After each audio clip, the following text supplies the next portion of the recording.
জোরে লা ইলাহা ইল্লাল্লাহ, লা ইলাহা। আসমানের মালিক যে আল্লাহ, জমিনের মালিক সেই আল্লাহ, লা ইলাহা, লা ইলাহা ইল্লাল্লাহু মুহাম্মাদুর রাসূলুল্লাহ সাল্লাল্লাহু। তুমি যদি আল্লাহর নবী হও, কাবা ঘরের ভেতরে মূর্তি বানাইছে, ওই মূর্তির ভেতরে ডিম দিয়া রং দিয়া কানের দুল বানাইছে, এত সুন্দর করে বানাইয়া তারা পূজা করতেছে, আসিয়া সেজদা দিচ্ছে। নবীজি আমার প্রাণের নবী, দয়ার নবী, মায়ের নবী, রহমতুল্লিল আলামিন নবী আমার মসজিদের বাহিরে দাঁড়িয়ে আছে। ওই সময় দেখলেন তারা যখন সেজদা করতেছে, নবী আমার বললেন, তোমরা ইব্রাহিমের সুন্নতকে বর্জন করেছ, তোমরা ইসমাইলের সুন্নতকে বর্জন করেছ, তোমরা শিরক করেছ, তোমরা ভালো জায়গায় সেজদা করো নাই। ওরা বলল, আমরা আল্লাহকে ভালোবাসিয়াই তো এগুলোর পূজা করতেছি। আল্লাহর নবী বলেন, তাই যদি হয় আল্লাহ পাক কুরআনুল কারীমের ভেতরে সূরা নাজিল করে দিলেন, কুল ইন কুনতুম তুহিব্বুনাল্লাহা ফাত্তাবিউনি ইউহিব্বুকুমুল্লাহু ইয়াগফির লাকুম যুনুবাকুম আল্লাহু গফুরুর রহিম। হে নবী, যদি তারা আল্লাহকেই ভালোবাসে, আল্লাহর প্রেম যদি অর্জন করতে চায়, আল্লাহর নৈকট্য যদি লাভ করতে চায়, আল্লাহর ভালোবাসা যদি অর্জন করতে চায়, তাহলে আপনি নবী আপনার অনুসরণ করলে, আল্লাহ বলেছেন, বান্দারে তুই বুঝলি না, তুই শুনলি না, আমার নবীর প্রেমে যদি পাগল হয়ে যাস, আমার নবীর প্রেমের মালা যদি গলায় পরতে পারিস, আমি আল্লাহ তোর জন্য বরাদ্দ বাড়িয়ে দিলাম। বলি মারহাবা। আল্লাহ বললেন, নবী গো, যারা তোমাকে ভালোবাসবে, যারা তোমাকে মহব্বত করবে, আমি আল্লাহ কথা দিয়ে দিলাম, আমি তাদেরকে ভালোবাসবো। শুধু ভালোবাসবো না গো নবী আমার, তোমার উম্মতকে জানিয়ে দাও, ইয়াগফির লাকুম যুনুবাকুম, তাদের জীবনের যা গুনাহ আছে, বুঝিয়া গুনাহ করুক আর না বুঝিয়া করুক, শিরক করুক আর বিদআত করুক, যত গুনাহ আছে আমি আল্লাহ ইচ্ছা করলে মাফ করে দিতে পারে কি পারে না? আল্লাহ বলেছেন, ইয়াগফির লাকুম, আমি মাফ করে দেব। বান্দার গুনাহ করেছে, গুনার কারণে বান্দা রাতের বেলায় ঘুমকে হারাম করে দিয়েছে, বিছানাকে হারাম করে দিয়া কোরআনের মাহফিলে বসিয়া বান্দা কান্দে আর আল্লাহর কাছে বলে, আল্লাহ মা আমাকে ভুলে যেতে পারে, ভাই আমাকে ভুলে যেতে পারে, তুমি মাবুদ তো আমারে ভুলো না। ও আল্লাহ, জীবনে গুনাহ করেছি, গুনাহ নিয়ে নিরাশ হই নাই, আমি গুনার সাগরে নিমজ্জিত করেছি, জীবনটা শেষ করে দিয়েছি। আল্লাহ আমারে তুমি যদি মাফ না করে দাও, এই দুনিয়ায় কেউ মাফ করতে পারবে না। আল্লাহ বলে, বান্দা চোখের পানি যখন গড়িয়ে গড়িয়ে নাকের এই ডগা এসে পৌঁছে যায়, আল্লাহ বলে, বান্দার আমি জীবনের গুনাহগুলি মাফ করে দেই। বলে মারহাবা। ও বন্ধুগণ, নবীর প্রেম কাকে কয়? কিভাবে নবীর প্রেম অর্জন করা যায়? ও শিমুলতারের বাসিন্দারা, ও পাঠানডাঙ্গার বাসিন্দারা, ভাইরা আমার, আজকে শুনে যান তাফসিরুল কোরআন মাহফিলের ঘটনাগুলো শোনেন।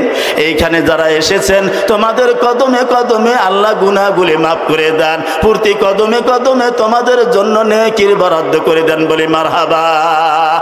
আল্লাহ বলছেন, বান্দারে শোনো, আমার নবীর প্রেম কারে কয়, আমার নবীর মহব্বত কারে কয়, আমার নবীর ভালোবাসা যদি পেতে চাও, তাহলে নবীর ইত্তেবা করো, নবীকে ভালোবাসো। তোমার ভালোবাসার মধ্যে একটা দাবি দিয়ে দিয়েছেন আল্লাহর নবী, বলেছেন, আনাস রাদিয়াল্লাহু তাআলা আনহু قال قال رسول الله সাল্লাল্লাহু আলাইহি ওয়াসাল্লাম, আল্লাহর নবী বলেছেন, মানুষ যখন সে আমার ভালোবাসা করবে। হযরত আনাস রাদিয়াল্লাহু তাআলা বর্ণনাকারী ছিলেন। হযরত আনাস রাদিয়াল্লাহু তাআলা একদিন নয়, দুই দিন নয়, এক মাস নয়, 2 মাস নয়, প্রায় 10টি বছর নবীর খেদমত করেছে। বলে মারহাবা। এই হাদিসটি বললেন, তিনি বর্ণনা করেছেন, তিনি বলেন, তোমরা যদি নবীকে নবীকে ভালোবাসতে চাও তাহলে নবী বলেছেন তোমার সন্তানের চাইতে, তোমার পরিবারের চাইতে, মানুষের চাইতে আমার নবীকে যদি ভালো না বাসো তোমাদের ঈমানটা পোক্ত হবে না। ষষ্ঠ হিজরি জিলকদ মাস, ষষ্ঠ হিজরি জুলকদ মাস 628 খ্রিস্টাব্দে মুখস্থ করে যান। 628 খ্রিস্টাব্দে ষষ্ঠ হিজরি জিলকদ মাসে আমার নবী, দয়ার নবী মক্কা থেকে মদিনায় হিজরত করেছিলেন। ভাইরা আমার, কেমন নবী আমরা পেলাম, কেমন ভালোবাসার নবী, কেমন রহমতুল্লিল আলামিন, একটাবার বুঝে যাও বান্দারা। আল্লাহর নবী যখন মক্কা থেকে মদিনায় হিজরত করলেন, হিজরত করার সময় তিনি যখন মদিনায় গেলেন, যাওয়ার পরে একদিন নয়, 2 দিন নয়, 1 বছর নয়, 2 বছর নয়, কিতাব বলেছেন 5 থেকে 6টি বছর মদিনায় তিনি থাকলেন। কয় বছর? 5 বছর কিংবা 6 বছর, ভালো করে বুঝে যান। 5 বছর কিংবা 6 বছর নবী আমার মদিনায় থাকলেন। অনেক সাহাবীরা স্ত্রী ছেড়েছেন, পুত্র ছেড়েছেন, সবাইকে ছেড়ে দিয়া মদিনার পক্ষে তারা রওনা হয়ে গেছে। নবীর প্রেমে পাগল, নবীর প্রেমে পাগল হইয়া স্ত্রী ছাড়লেন, কেউ বা পরিবার ছাড়লেন, কেউ বা ভাই ছাড়লেন, ভাইকে ভাই ত্যাগ করলেন, পিতাকে ত্যাগ করিয়া নবীর মহব্বতে, নবীর প্রেমে আশেক হইয়া প্রেমের মারা গলায় দিয়া তারা মদিনায় হিজরত করলেন। আল্লাহর নবী বলেন, যখন মদিনায় আসলো, আল্লাহর নবী কিতাবের মধ্যে লিখেছেন, কোরআন খুলুন, আল্লাহ বলেছেন লাকাদ সাদাকাল্লাহু রাসূলাহুর রুয়া বিল হক। 1 নম্বর, ওই দিন নবীজি 5টি থেকে 6টি বছর যাওয়ার পরে একদিন স্বপ্নে দেখলেন, আল্লাহ পাকের নবী স্বপ্নে দেখলেন তিনি যেন মক্কার ঘর তওয়াফ করতেছেন। বলি মারহাবা। 5টি বছর গেল, 6টি বছর গেল বন্ধুরে। কেউ কেউ বাবাকে হারায় ফেলছেন, বাবার খোঁজ জানে না। মহব্বতের কারণে নবীর প্রেমে আশিক হইয়া মদিনায় তারা থাকলেন। 1-2 দিন নয়, 5টি থেকে 6টি বছর যাওয়ার পরে নবীজি যখন স্বপ্নের কথা ব্যাখ্যা করলেন, তিনি বললেন, ও সাহাবীরা শোনো, আমি স্বপ্নে দেখেছি আমরা যেন মক্কায়, মদিনায়, মক্কায় যায় আমরা ঘর বাইতুল হারাম আমরা তওয়াফ করতেছি। বলে মারহাবা। সাহাবীরা বলে, ইয়া রাসূলুল্লাহ, এটা কি করে সম্ভব? মক্কার কাফেররা দেখতে পারে না, অত্যাচার করে, জুলুম করে, আমাদের সয় না। আমরা পরিবার ছেড়েছি, আমরা আত্মীয় স্বজন ছেড়েছি, ভাই থেকে ভাই পরিত্যাগ করেছি, স্ত্রী পরিবার ছাড়ি দিয়া তোমার প্রেমে পাগল হইয়া মদিনায় এসেছিলাম। আজকে আমরা কি আবার মক্কায় যেতে পারবো নাকি? নবীজি বললেন, অবশ্যই পারবা। 2 নম্বর স্বপ্ন দেখলেন, আপনার আমার স্বপ্ন মিথ্যা হতে পারে, আপনার আমার স্বপ্নগুলো বিলীন হয়ে যেতে পারে, নবীর স্বপ্ন মিথ্যা হয় না। হযরত ইব্রাহিম আলাইহিস সালাম স্বপ্নে দেখলেন, ইব্রাহিম আলাইহিস সালাম স্বপ্নে দেখলেন, ইন্নী ফিল মারামে আন্নী আযবাহু। ছেলেকে ডাক দিয়া বললেন, ছেলে রে, ও আমার ইসমাইল, তোমার বয়স হলো 7 বছর। কয় বছর? 7 বছর তোমার বয়স। আমি স্বপ্নে দেখেছি আমি তোমার পিতা তোমাকে কুরবানি করতেছি। বলে মারহাবা। এই যুগে যদি কুরবানি করার সুযোগ এরকম হতো, মানুষ হইয়া মানুষকে সেজদা করার বিধান যদি থাকতো, কি অবস্থা হয়ে যেত। ছেলে বলল, আব্বা, কোনো চিন্তার কারণ নাই, যে আল্লাহ পাক আপনাকে স্বপ্ন দেখা দিয়েছে, আর দেরি করেন না, আমারে কুরবানি দাও। ছেলে পুত্র মিলে যখন ফালাম্মা আসলামা জাল্লাহু লিল জাবিন, যখন তারা শোয়া গেল, দেখা গেল কুরবানি করলে আল্লাহ কবুল করে নিলেন। বলি মারহাবা। আল্লাহ পাকের নবী স্বপ্নে দেখলেন, তিনি স্বপ্নে বললেন, আমি স্বপ্নে দেখেছি আমরা মক্কা থেকে, আমরা মক্কার ঘরে গিয়া আমরা কাবা ঘর তওয়াফ করতেছি। 2 নম্বর স্বপ্ন হলো আমরা মাথা মুন্ডন করতেছি। 2 নম্বর স্বপ্ন হলো মাথা মুন্ডন করতেছি। 3 নম্বর স্বপ্ন হলো কেউ বা চুলগুলো, মাথার চুলগুলো কাটতেছে।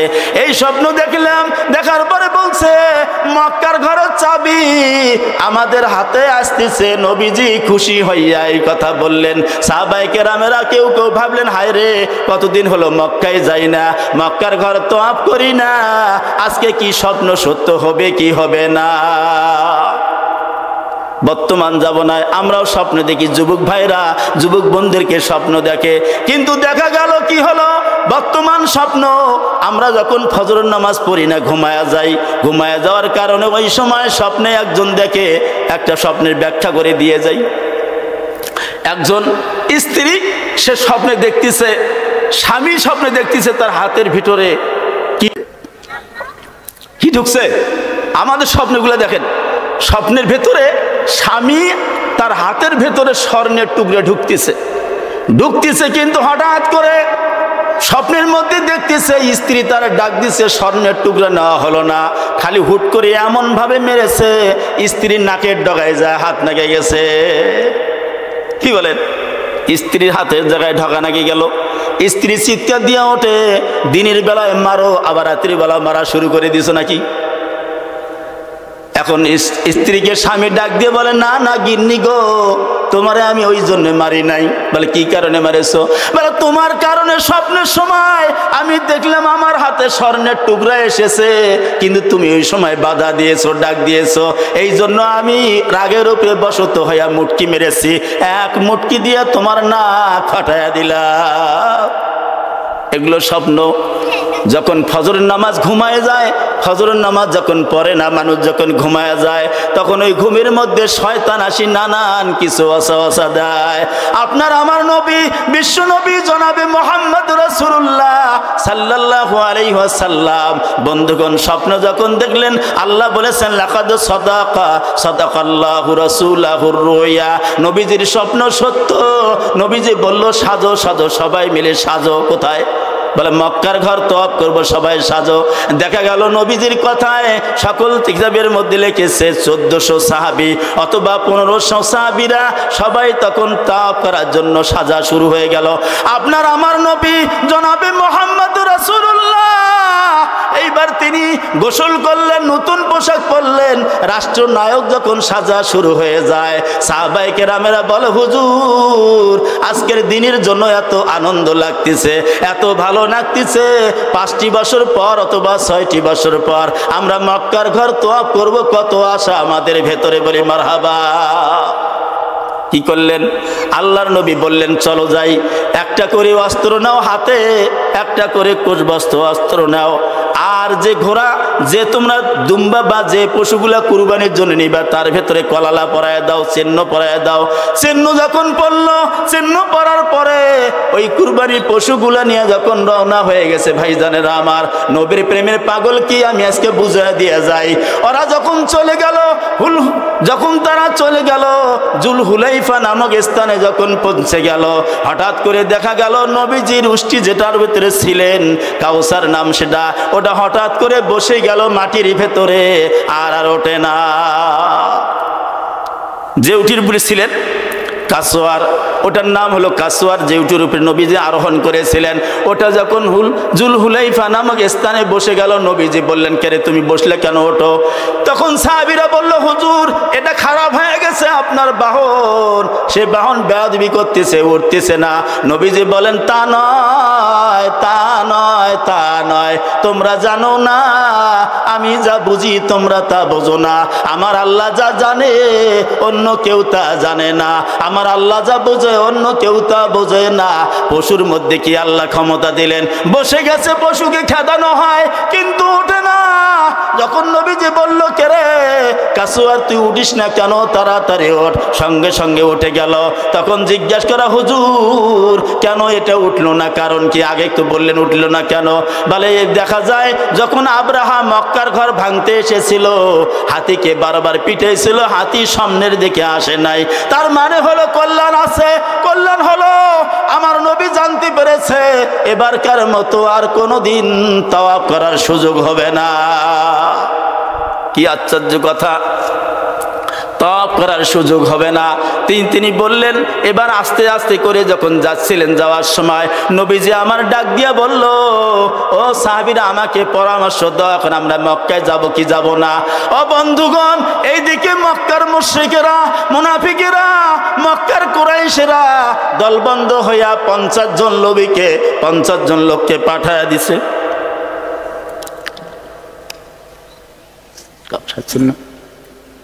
নবীকে পাঠায়া দিছে।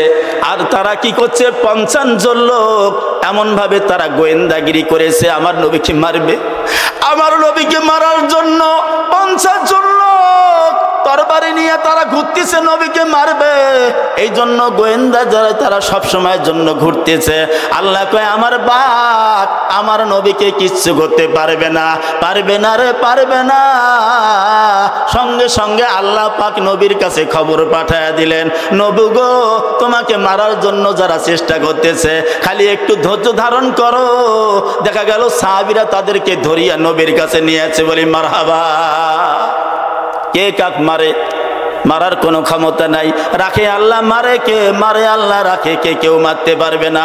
ও বন্ধুগণ, এইবার দেখেন ঘটনাটা, যখন নবী করিম সাল্লাল্লাহু আলাইহি সাল্লাম তাদের কেউ ছেড়ে দিলেন, দয়ার নবী কেমন রহমতুল লিল আলামিন, যখন ছেড়ে দিলেন লোকগুলা কয় হায় রে, এরকম মানুষ আমরা দেখি নাই কোনোদিন। যে নবীকে মারতে আসলাম সেই নবী আমার আবাদেরকে ছেড়ে দিল, এতের মধ্যে মহৎ ব্যক্তি নাই। বন্ধুগণ আমার, এইভাবে যখন বক্তৃতা দিল, আবু বকর যুবক ছিল, এখন যারা যুবকেরা সংগঠন করেছে যুবকদের উদ্দেশ্যে বলতে চাই, ও যুবক, তোমার যদি নিয়া ঠিক থাকে, তোমার যদি কল্যাণ করা ঠিক থাকে, তোমার যদি ভালোবাসা ঠিক থাকে, তুমি যদি নবীর প্রেমে পাগল হয়ে যাও, নবীর যদি আশক হয়ে যাও, নবীকে যদি ভালোবাসো, তোমার দায়িত্ব হলো আল্লাহ রসুল সাল্লাল্লাহু আলাইহি ওয়াসাল্লামের ইত্তেবা করা, আল্লাহর নবীর ইত্তেবা করা। তুমি যদি আল্লাহর নবী ইত্তেবা করতে পারো, ও যুবক, আমার মাথায় টুপি আছে, তুমিও টুপিওয়ালা হয়ে যাও। আমার দাড়ি আছে, তুমিও দাড়িওয়ালা হয়ে যাও। আমার মধ্যে নামাজ আছে, তুমিও নামাজওয়ালা হয়ে যাও। ও যুবক, তুমি যদি মসজিদে যাইতে পারো, আমার আল্লাহ কথা দিয়েছেন, একটা বয়োজ্যেষ্ঠ লোক যদি 70 রাকাত নামাজ পড়লে যে পরিমাণ সওয়াব পাওয়া যায়, কোন যুবক যদি 1 রাকাত নামাজ পড়ে, ওই 70 রাকাত নামাজ পড়লে যে সওয়াব হয়ে যায়, আমার আল্লাহ বলেন ওই যুবককে আমি 70 রাকাত নামাজ পড়লে যে সওয়াব, 1 রাকাত নামাজের মধ্যে 70 রাকাত সওয়াব দিয়ে দিই। বলি মারহাবা। তোমার প্রেমে পাগল হইয়া মক্কা ত্যাগ করিয়া মদিনার পাশে এসেছি। নবী গো, আজকে যদি তুমি এই মক্কা থেকে মদিনায় হিজরত করে তোমার প্রেমে পাগল হয়েছে, এখানে আমি এসেছি, নবী গো, আপনি এমন একটা ব্যক্তি যুদ্ধের জন্য আসেন নাই, তরবারি আনেন নাই, আপনি শুধু কোষবন্ধ একটা তরবারি নিয়ে এসেছেন। ও নবী, কথা দিলাম গো, আমি আবু বকর তোমার জীবন দিতে রাজি আছি। ও নবী গো, সামনের দিকে চলেন, আমরা মক্কায় যাব। কোন কাফের যদি বাধা দেয়, আমি আবু বকর বরদাস্ত করতে পারবো না, আমি তোমাকে ছাড়বো না। যারা আমার নবীর বিরুদ্ধে কথা বলবে, আমি আবু বকর আল্লাহর কসম করে বলি, তাকে আমি ছেড়ে দিব না, কোনো চিন্তার কারণ নাই। বলি মারহাবা।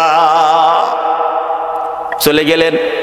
আবু বকর যখন এই কথা বক্তৃতা দিলেন, হঠাৎ করে মিকদাদ নামে একজন সাহাবী ডাক দিয়ে বলে, হুজুর, আর দেরি করার কারণ নাই, আমরা বনি ইসরায়েলের মতো বলবো না, নবী গো,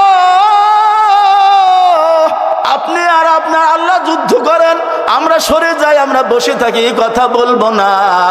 নবী গো, তুমি যখন যুদ্ধের জন্য বের হন নাই, ও উমরা করার জন্য বের হয়ে গেছেন। ও নবী গো, কথা দিলাম, তোমার প্রেমে পাগল হয়েছি, ঘর ছেড়েছি, বাড়ি ছেড়েছি, জমি ছেড়েছি, সব বিসর্জন দিলাম। নবী গো, আমার জীবনের বিনিময় হলো, নবী তোমাকে আমরা ছাড়বো না, চলেন চলেন আমরা মক্কায় যাব। কোন কাফের যদি বাধা দেয়, আমরা কোনোদিন আপনার পিছে ছাড়বো না। বলি আলহামদুলিল্লাহ। চলে গেলেন। যখন যাওয়ার পরে নবীজি বলেন, বাস আর বলতে হবে না, চলেন যাই। এ কথা বলতে বলতে যখন চলে গেলেন, কি নবী আমরা পেলাম ভাই, কিয়ামতের ময়দানে সকল মুমিন বান্দারা এক প্ল্যাটফর্মে আন্দোলন করবে, দাঁড়ায় যাবে, বলবে রে, এই কিয়ামতের ময়দানে কঠিন বিপদের সময় কেউ আমাদের পাশে দাঁড়াবে না, কেউ আমাদের সাহায্য করবে না, কেউ আমাদের কাছেও থাকবে না।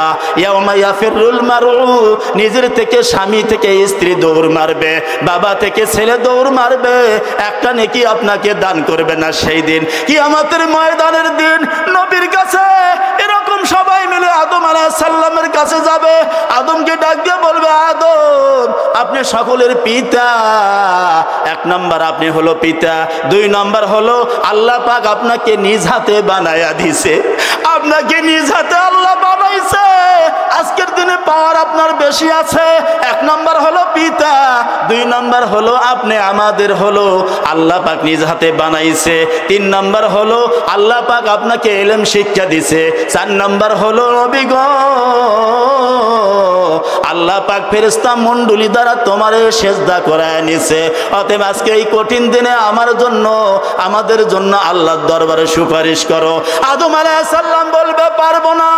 তার কারণ হলো আল্লাহ আমাকে বলেছিল, আদম জান্নাতের মধ্যে বসবাস করো, জান্নাতের মধ্যে থাকো, কিন্তু এই গাছের নিচে যেও না। আমি সেদিন আল্লাহর আইন লঙ্ঘন করেছিলাম।